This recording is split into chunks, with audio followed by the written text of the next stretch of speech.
很小就喜欢画，幼儿园就喜欢画画，然后在小学的时候就是偷偷想我要当个画家。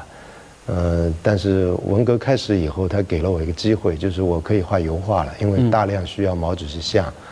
所以我在14岁就画大量的毛主席像。中学时期就会确定我最喜欢画画，就这样。In 1976, Chen Danqing went to Tibet, and his 2 oil paintings won prizes in the national art competition. 2 years later, he became a graduate in the Central Academy of Fine Arts. His graduation works about Tibet became a national hit.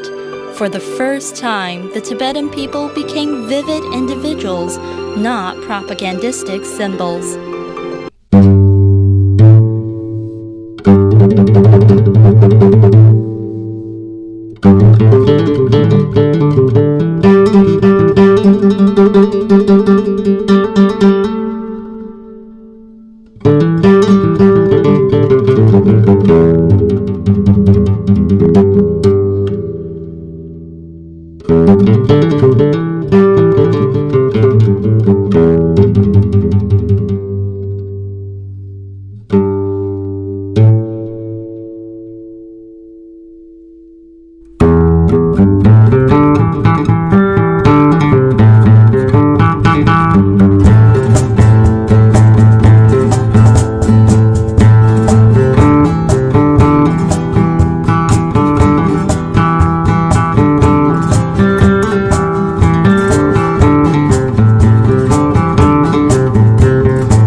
Thank you.